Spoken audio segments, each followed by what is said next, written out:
I know dozens of entrepreneurs with 7-figure online businesses, and they all share the exact same thing in common. And when I talk to these entrepreneurs about their businesses, they will all say, you know, when I look back on my journey to 7 figures, it was all so simple. I just didn't know it at the time. I didn't know what to do at any one time. And so if you're building an online business and you are aiming to get to 7 figures, then you can learn an awful lot by those who have walked the walk before you. So let's take a walk around and I'll tell you what all these businesses have in common. My name is Ollie Richards. I am the founder of StoryLearning.com. I am a mentor and advisor to online education businesses. And the best way to explain this is through the lens of 2 different entrepreneurs at 2 different revenue levels. And the first is low 6 figures. We'll talk about low 6 figures and then higher 6 figures, and you'll see how they're connected. So at the low 6-figure level, typically we'd be talking about 200, 300,000 in annual revenue. At this point, the entrepreneurs still can't really believe that they've been successful. The memories of their job, their last salary job are still fresh, and they find it very difficult to believe they've actually done what they've done, that they're making hundreds of thousands in revenue, and it's still very fresh.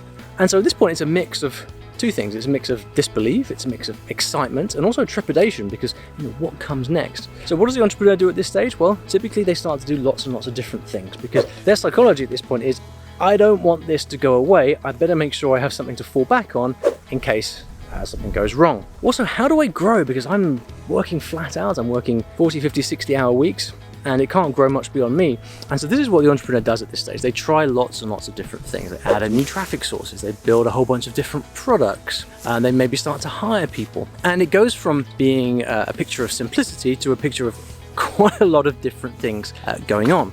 So let's fast forward now to the entrepreneur at a higher revenue level. So we're talking somewhere between 700,000 to just under $1 million in online revenue. And what you find with these entrepreneurs is this is the consequence of what happens at the lower revenue levels if you don't focus. So they will have 4 or 5 different revenue streams, some bringing in more money than less, but all producing different ways. They are working very intensely. They are involved in fulfillment, they're doing email, they're doing Zoom meetings, they're managing a team all by themselves. They're doing all these different things, and there's no focus. It's not clear who the avatar is. In most cases, they're servicing 3 or 4 different avatars within their business. The products are all kind of going live all the time. And of course, the problem here is that this is the result of the decisions made by the entrepreneur at the lower revenue stage. So if you're at 200,000-300,000 and you decide to start adding new products and new traffic sources and things like that, you don't necessarily notice the problem right away. But when you're then at the higher revenue levels and you realize, actually, I've hit a hard limit.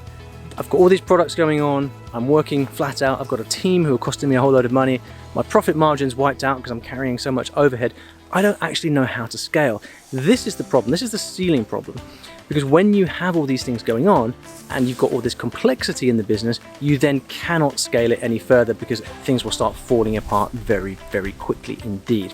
Now, when you then skip up to entrepreneurs making millions a year, what you notice is that their businesses are all very, very simple.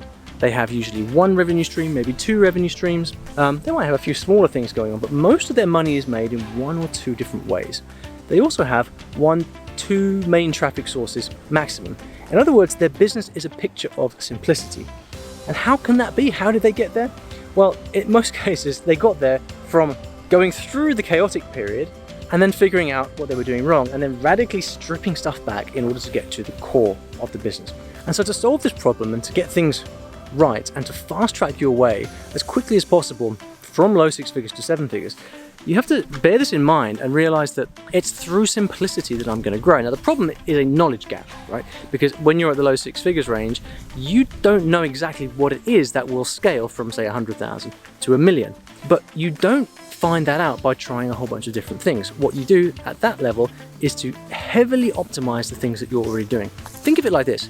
If you've managed to get to 200,000-300,000 in revenue, you're a new entrepreneur and you've done it without much knowledge, well then imagine what you could do with knowledge, with skill and with training. In my case, for example, when I was growing Story Learning, I had a blog and some language courses. That was it. And I made the mistake then of adding podcasts and YouTube channels and all these different extra courses. Whereas what I really should have done was said to myself, right, I've managed to find some level of success by just kind of learning about blogging and building products from listening to random podcasts out there. Imagine if I became a pro at driving SEO traffic to my blog. Imagine if I became a pro at designing products and pricing them properly to get maximum average customer value. If I just had stuck to that, then I would have reached 7 figures so much faster, because those were all the things I needed to do. I already had the right ingredients to build a 7-figure business. All I needed to do was double down on the basic skills that had got me there in the first place. So that's the thing to focus on. Really, the secret to go from 6 to 7 figures is to avoid all of the shiny objects out there that are clamoring for your attention, and instead to ask yourself, what are the core competencies that have got me to where I am, and how can I turn pro at those things? So if I've got to where I am by posting on Twitter every now and again, and then building a product, well, what happens if I become a pro at posting on Twitter and really learn how the experts do it? Double down on your knowledge. If you have built your traffic based on YouTube by posting a video a week, just randomly talking about things you like, then ask yourself, well, what happens if I become a real pro at YouTube? Because usually that thing where you've got traction is by far the easiest thing to scale. It's much easier than adding a brand new traffic source right from the beginning. Doing more of what's already working is the secret to most growth in business. And so that really is the pathway. And if I were to go back to the beginning and start all over again, then I would always be asking myself, rather than adding something new, how instead can I double down and become pro at the things that have got me to where I am? If you found this video useful, please hit the like button, subscribe to the channel, leave me a comment below. It really helps the algorithm. And I'll see you for another walk next time.